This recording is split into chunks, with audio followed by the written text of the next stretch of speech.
All right, everybody. So this is going to be my very first video. Um, just kind of mess around with the little background scenes and everything.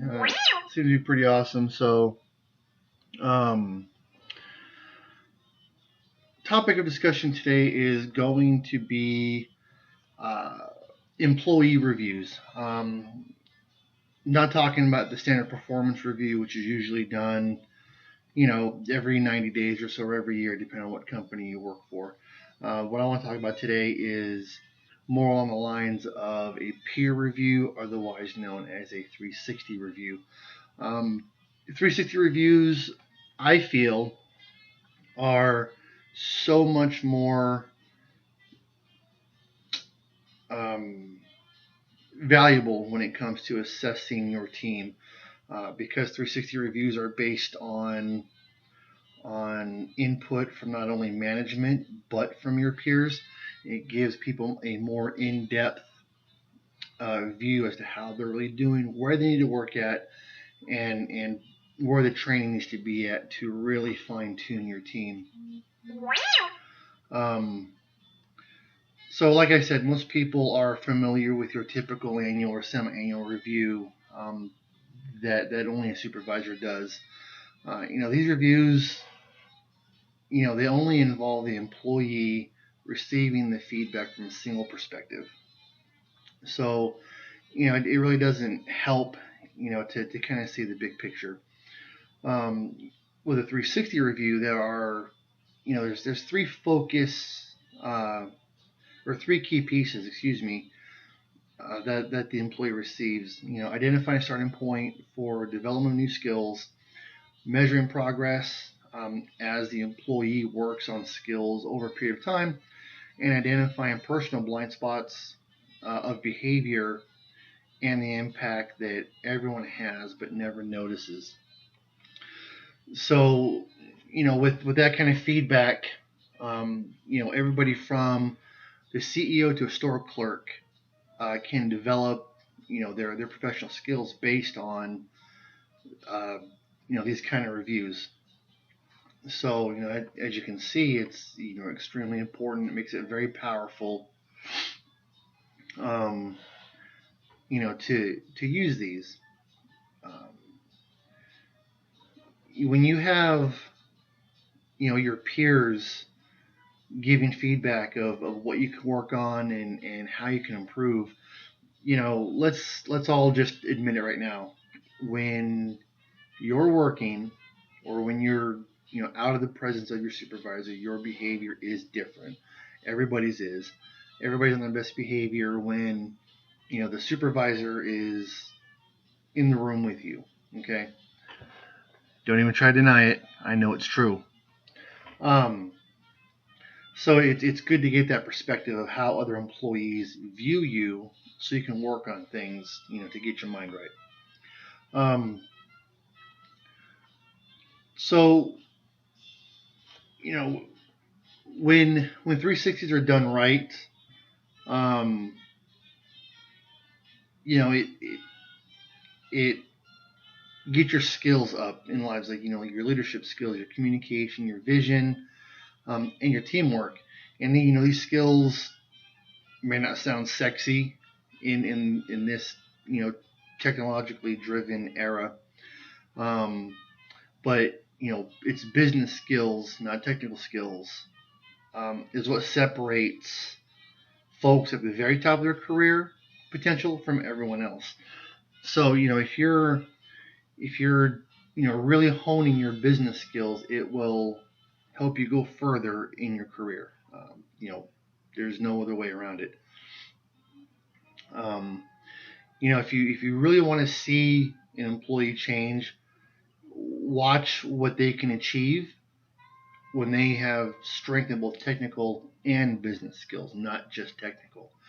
So, harnessing the power of this kind of regular feedback, it's said that it takes about 10,000 hours to become an expert on anything.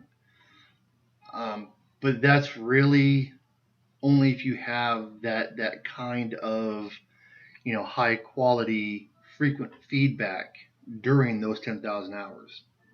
So, contrary to what people believe, it is so much easier to become an expert in technical skills, like IT, programming, whatever, than to become an expert in business skills, teamwork, leadership, those kind of areas. So, technical skills, IT skills are so much more easier to acquire because they have kind of a built-in feedback mechanism. They either work or they don't. Not too difficult. That feedback is immediate and it's irrefutable. You can't argue with it. Hey, Joe in IT is doing excellent. He's programmed or installed all this kind of stuff for us. He's an expert. Business skills is there. You don't have built-in feedback. You don't have that immediate knowledge that it's working or not. So it's hard to gauge if you're successful or succeeding without that kind of constant input. Um, you know, either on the good side or the bad side, most office people, they're not prone to offer you feedback in that kind of constructive and frequent way. Uh, yeah, they'll say, "Hey, Bob, you suck. You're a jerk. We don't like you. Blah blah blah." Um, and to be honest, we're lucky if our supervisor, manager, whoever gives us that constructive feedback every couple of months. And let's face it, our peers, it's not their job. They're not going to do it for us. So this is why these kind of 360 reviews are so useful. Now there's limits to peer reviews. It's not a silver bullet. It's not the key to leadership or management or even personal development. Like I said, these reviews have limitations and they are most often overlooked. Um, these limits are very important for employers and managers to understand. If they're going to use this kind of review, in their everyday operations. Um, it's not going to change a person. You can tell somebody all day long, hey, this is what you need to work on. You can tell somebody all day long, this is, you're doing great here, but you have to work on this over here. Um, it won't do the hard work or the practice that comes between the reviews. The employee has to do that. So, long story short, you have to have an employee who is, motivated, who wants to build that career, who wants to better themselves, or else it's not going to work. The 360 review should never take place of that normal performance review or regular feedback. Don't hold off for a 360 review. If there's something that needs to be addressed before that, address it, because otherwise your employees or your peers are never going to know where they're lacking at. It should be discussed, with the employee directly, candidly. Pull them into an office, pull them, go outside with them or something.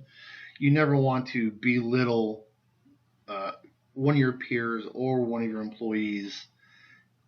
That's just bad for morale. Don't do it. All right, it makes you a jerk, not a good leader. Um, the 360 review it's primarily for the benefit of the employee that's being reviewed, not the team, not the organization, not everything as a whole. It is strictly for an individual.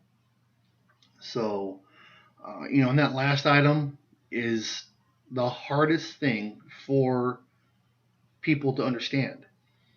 Um, only an employee of the 360 can take the feedback and do something with it. It's not a one size fit all. It's not a oh, this is going to be how my team gets fixed. This is strictly for the individuals. So doing a 360 review takes a little bit of time. Okay, anybody who's corporate, anybody who's had to deal with these knows it takes time.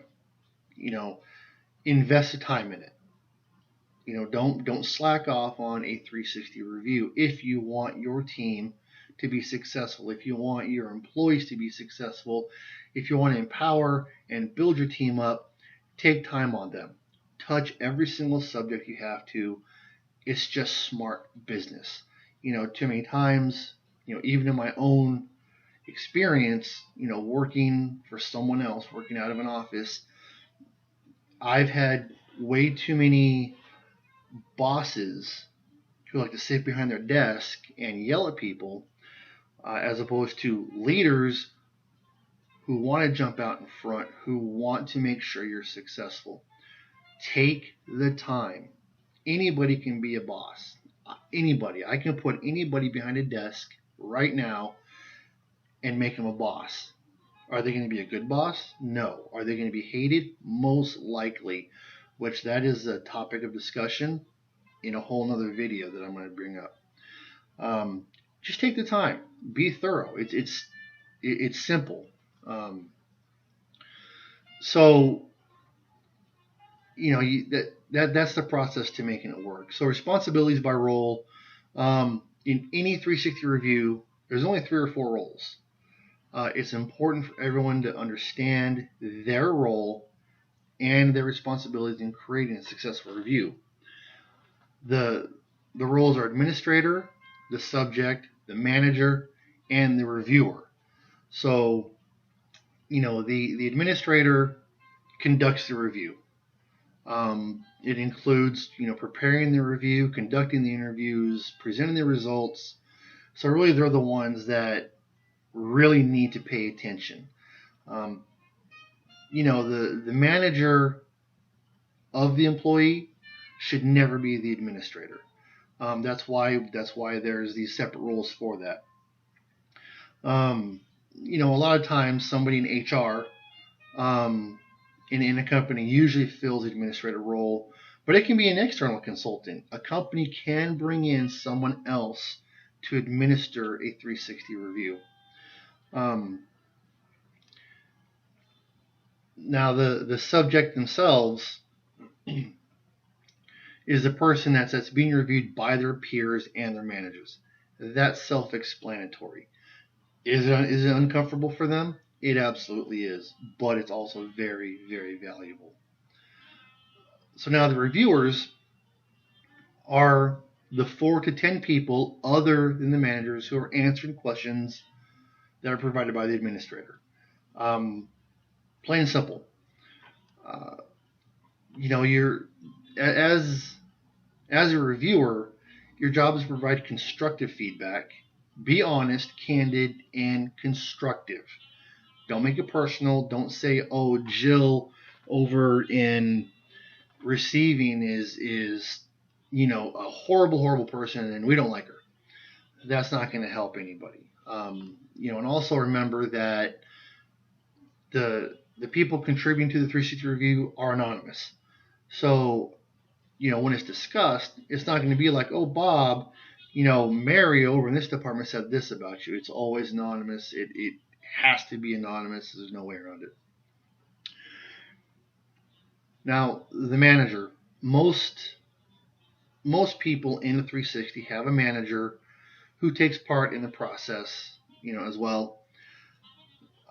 The feedback is usually tracked and delivered separately from the individual reviewers because that perspective is way different.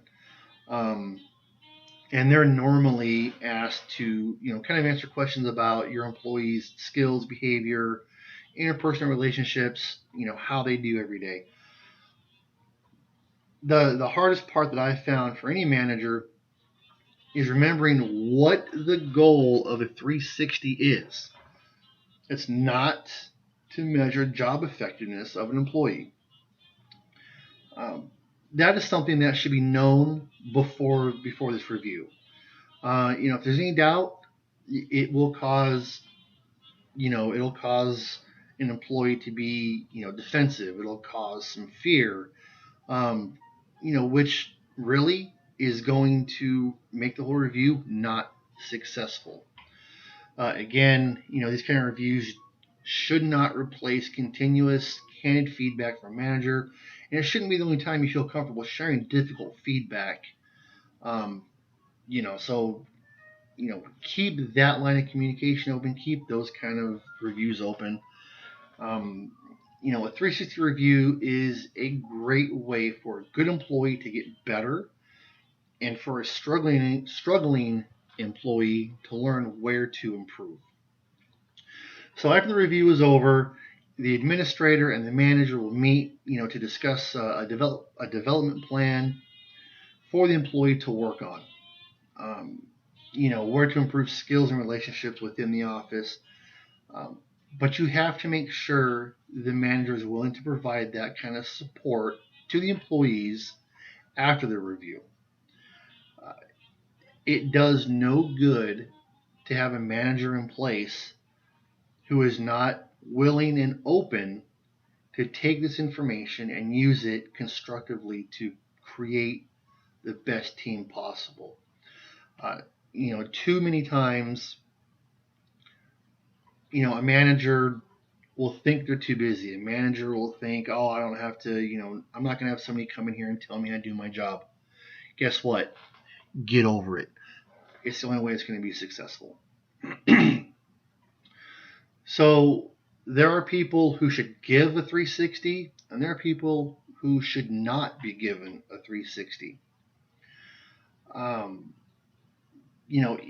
The best administered 360 can seem like a personal attack when an employee's not ready for it.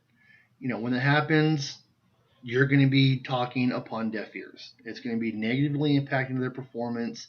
They're not going to gain any learning opportunities from it because they're just not going to listen after that. They're going to get defensive, and they'd rather flip you off and walk out than to sit there and listen to it.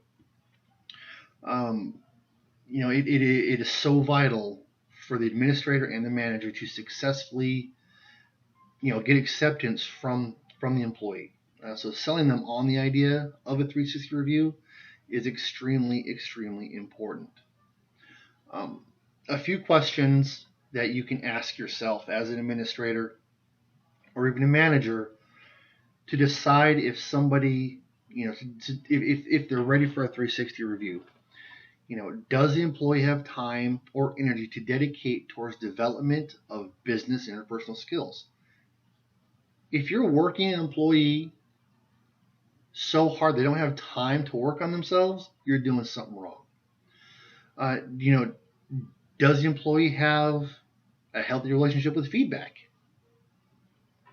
Layman's terms here is, do they accept feedback? Do they accept constructive criticism? And do they react constructively when given to it?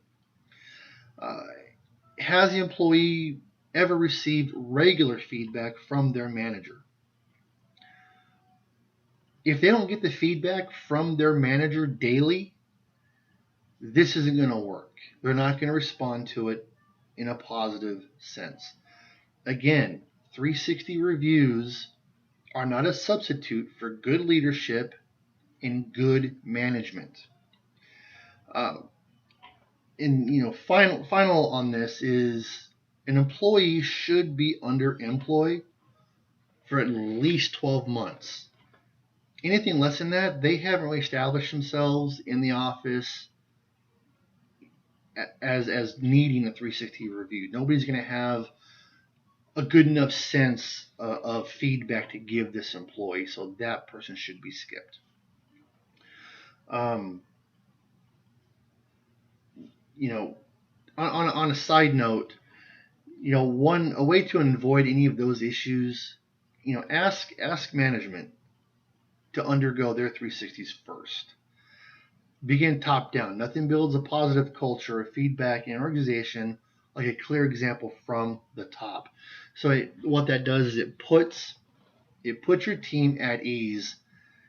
If you start management level and work your way down, that tells them that, oh, I'm not being targeted, we're not being targeted. My boss is also having to do this, so it's a company-wide thing. There are several questions to ask in a 360 review. You can develop your own. You You know your organization better than anybody, so you know where to ask. Um, but then there are skills that are appropriate to discussing: leadership skills, communication skills, team skills, organization skills, creative skills. There's a whole list of things to go over that will help you develop good metrics of what your team is lacking in, what they're strong in. This person is a perfect candidate for management. Let's get them on a fast track to leadership. This person, really kind of lacks those interpersonal skills. Let's really work on that and get them up to speed and get them going. Avoid technical skill questions. There's better ways to measure feedback on those. You really want to maintain focus. So when you're conducting these 360s, it's imperative that you, as the administrator, if you're conducting it, to keep your person on task. It should never let them run the review. Um, you know, Run your meeting. You're in charge of it. Keep the surveys short. It doesn't have to be 2 or 3 or 4 hours long. I've heard of companies that do 360 reviews and it takes hours. That's crap. It should never take that long. It should never be that stressful, that in depth. You can gain all the metrics you need out of about a 45-minute to an hour long session. Um, keep your scaled questions and open-ended questions balanced. You never want to have more scaled over open-ended. Just keep it there. Use a single scale for all scale questions. A scale of 1 through 5 is common. I have conducted a ton of these reviews. I very rarely give somebody a 5, which on mine is perfect.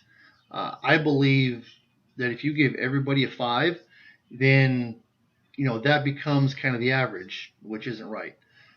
Everybody has something that they can be working on. Everybody. So once you've developed all your objectives and you've identified your employees, then you're ready to initiate this.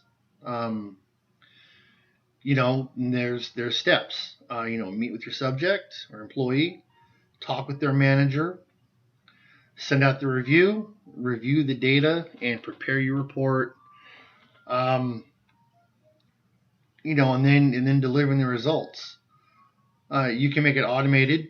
The delivery should not be automated, but it can be. It ideally should be done in person or over the phone. You can do a guided review, whatever. Don't send the report to them before the meeting. If you're teleconferencing or doing it over the phone, send it to them while you're on the phone with them. Also, keep in mind, if this is your first time doing a 360 review, be prepared, be cognizant that there might be something in that report that's going to piss somebody off. It's going to spark an emotional reaction to the subject. That's proof positive that they disagree with or signal a reaction that comes from their own personal blind spot. So, practice makes perfect. The more reviews you do, the more proficient you'll be at it. And after your review, as the administrator, or if you're conducting it, if you're the consultant, that's been brought in, you should meet with the manager. Make sure they understand the plan that you and the employee have come up with. They ultimately, the manager has to buy in on it, and make sure they have the resources necessary to help the employee with whatever you've come up with. So, honestly, that's kind of it on a 360 review. So, if you have any questions, comments, put them down below. I'll try to answer them. Like I said, I'm going to be coming back in, more videos coming up with more of these kind of topics. My background is a business consultant with a concentration in human resources, employee relations, that whole side of it. Yeah, if you want any topics of discussion, whatever, post them. We'll talk about them, and we'll go back and forth on it. Thanks, you guys. Yeah, again, leave your comments. Thanks.